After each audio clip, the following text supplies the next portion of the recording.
Well, just came back from work, and you know the bed is fucked up right now. Do not worry about that. I'm not making it up right now because I really want to watch this video, bro. The most painful cartel deaths ever. This is a very interesting video, especially since it's the week of Halloween. It's just kind of be creepy, probably disturbing, but let's go and get into it.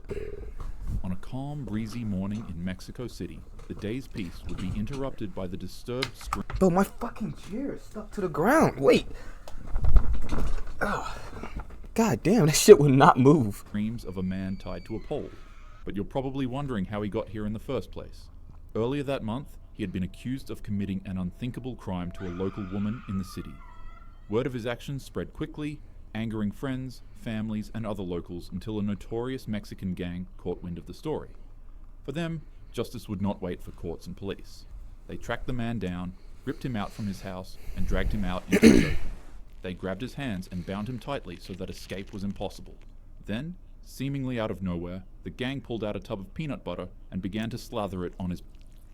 The man became confused. What?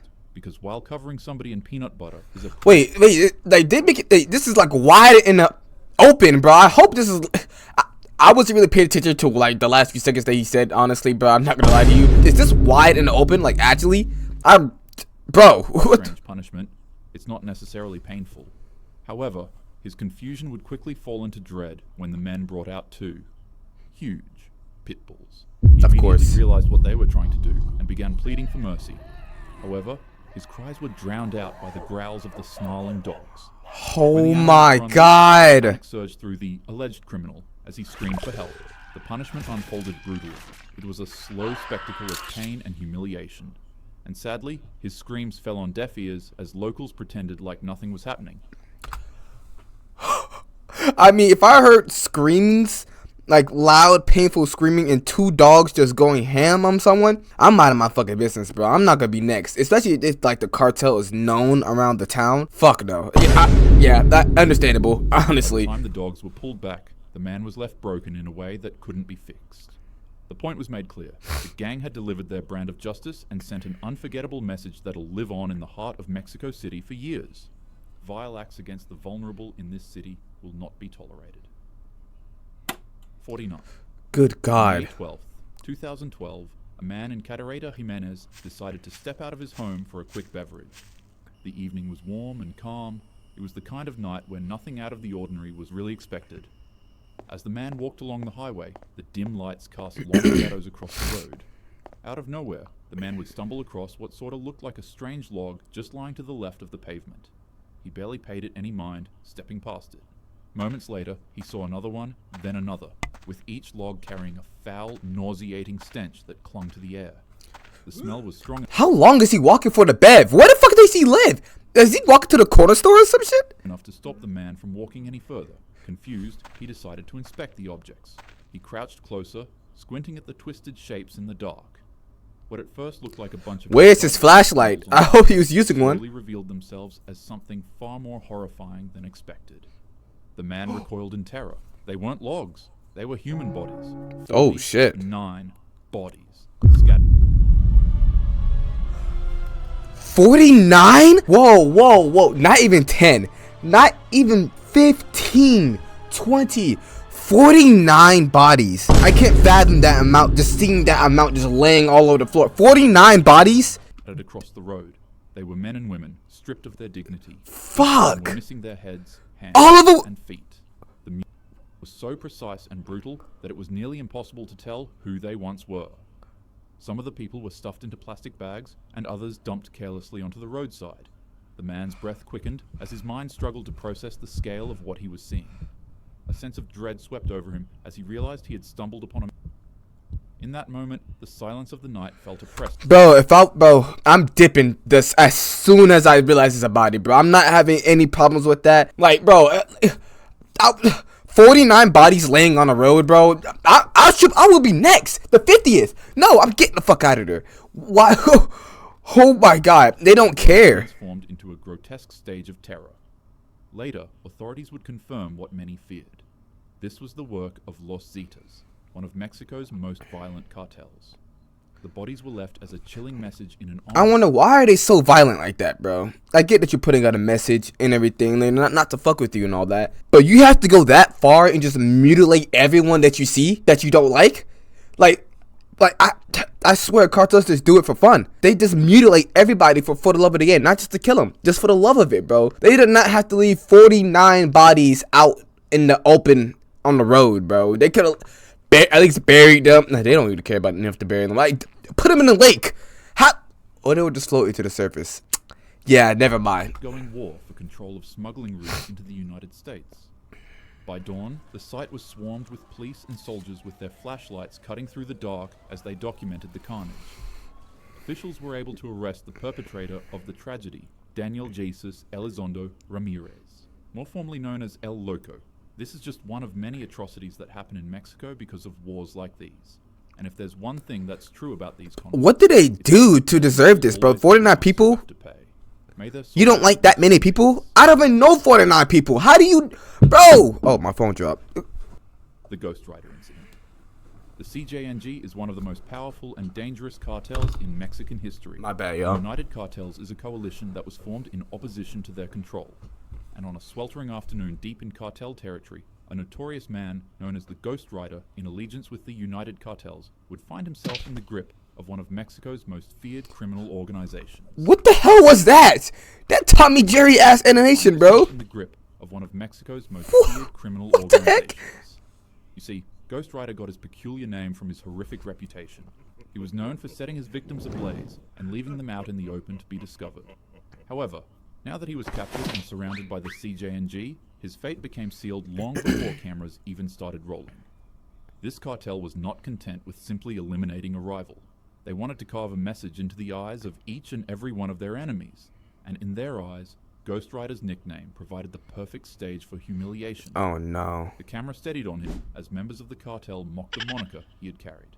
And then with a calm and chilling demeanor, they doused his face in accelerant and struck a flame. What followed was a spectacle designed not just to eliminate, but to terrify. The man's face ignited in an instant. Flames began dancing across his skin.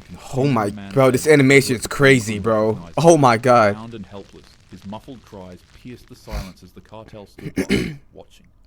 The man could no longer see, and his head now resembled nothing but a skull. But horrifically enough, he was damn. This terrible sight, paired with his nickname that once gave him power in the criminal underworld, was he just left for dead after that? Joke. The man had literally become the Ghost Rider, just in a very wicked sense. The video of the savagery spread across the dark corners of the internet, where CJNG often showcased their brutality. That reminds me, bro, there was so many websites that in elementary school, these random ads kids would show me of like gore videos. Oh no, my light died. Though, like, randomly, I would just be chilling in, like, lunch or some shit, chilling in class, and they'd be like, hey, yo, look at this. Look at this. Hey, look at, like, bro, it's just someone's getting beheaded.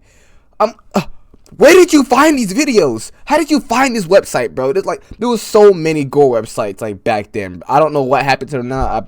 I'm pretty sure they probably took most of them down. Probably not, low-key, knowing the society right now, but it was crazy how these elementary kids got their hands on this. It just showed everybody in the class like it's a presentation.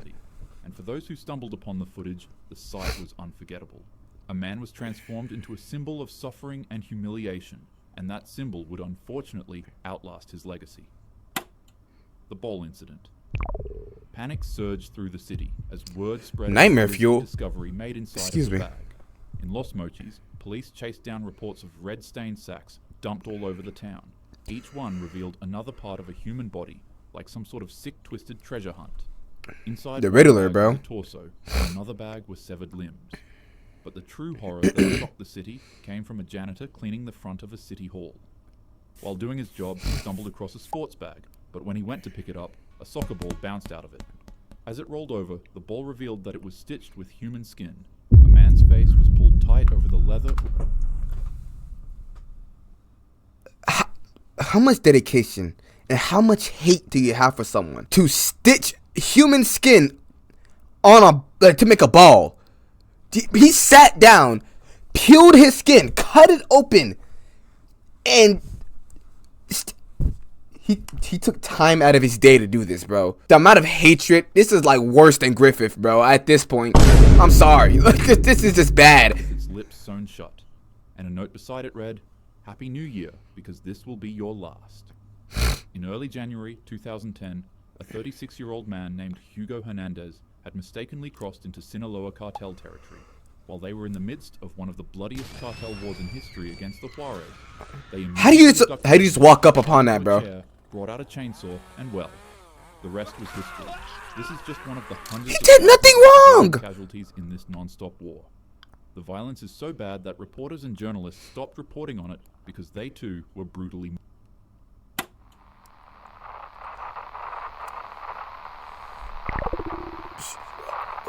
Oh my god. And then the footage adjusts. The scene is set on a man bound with his hands and legs tied by extension cords. As the camera focuses more, it becomes clear that the man is most certainly not alive. His face is missing, and so are his hands and eyes. However, in sheer impossibility, the man begins moving violently. Like, bro, like, when people join the cartel in the beginning, I don't know how people just randomly join the cartel and just start mass murdering people just like this. But if you're like a new recruit joining a cartel and everything, like you don't be ready to kill people like this, and they just push you out there and say, "Hey, yo, behead this guy, take his balls, take it, come on, chop it off for us, come on, we gotta see if you like that, bro." Oh, they're just gonna kill you at that point, bro. Like, yeah, I'm pretty sure like probably 75% of people that joined the cartel were forced, or they were just gonna get killed, and that's the life that they have to live at this point. The camera slightly pans over to the side, and there it becomes apparent that these cartel members hooked the man up to a substance to pump his adrenaline and keep him wide awake and aware. Because of this, it is impossible for the man. That keeps someone alive? I actually did not know that, bro. You just pump adrenaline to someone and just torture them and keep them alive, keep them flowing? Bro, the amount of pain this man is going through, I feel so bad. So sorry for this guy, bro. Fuck. That's so... Oh. The evil. Oh my god. And that's when it starts. The cartel members pull out a knife and stick a metal pole in the man's mouth in an effort to silence him. What happens next is simply just too horrific to mention on YouTube, so out of respect for this man's life and to protect your mental security, I'll skip over it. All you need to know is that they began playing a game with the man's throat while pumping him with substances to keep him alive. The best thing I can compare this to is if you were to undergo surgery and one of the operating doctors forgot to give you anesthesia, which, by the way, is just a medical treatment that typically makes you So they had the pole in his throat, right? And they set this man up, and they just started just galling, like doing surgery on this guy while just pumping him with adrenaline over and over again. So they just started doing surgeries like well, I forgot the time where they like do a surgery without anesthesia, bro. But during that time, that's basically what they just pulled on this guy. Conscious and unaware during painful surgeries. Normally in a case like this, you'd shoot up in extreme pain. But since you're restrained, the agony would just cause you to pass out on the operating table. Now imagine if the doctors were also injecting you with some type of liquid that prevented you from passing out and kept you wide awake. To watch what they were doing to your body in complete horror. I'm surprised he survived for that long, but he didn't have a heart attack or something, or like his heart just stops. Like he just continuously just pumping him with that substance. I mean, it's like, wouldn't that put your body in overdrive? And you just have to pass out, or your heart would just stop. That's pretty much what happened. And after the men were done, the video would finally end. But shortly afterward, another video in the same room would surface. In it, you can see the same men playing soccer with the victim's head, kicking it back and forth to each other in efforts to catch it. What makes this incident as horrific as it is isn't the sheer brutality of their actions. When the men were carrying out this atrocity, it's heavily noted that they would be talking to each other, calm and casually, as if it were another Tuesday morning at their shift. Literally, bro, they're very desensitized from it, bro. Like, it's just a normal day being a cartel member, just murdering people. Like, it's not surprising, but this is their life. It's normal. 80s hit would play in the background, striking a mind-boggling See, they probably see people die every day. Their gruesome acts and the fun and enjoyable disco song. The song is called Funky Town by Lips Incorporated. And chances are you've probably already heard this song countless times when you were young. When I was a child, this was a song they played for me at Chuck E. Cheese and at school festivals. And now, my memories of this fun and stupid disco song are tainted by the actions of the wicked.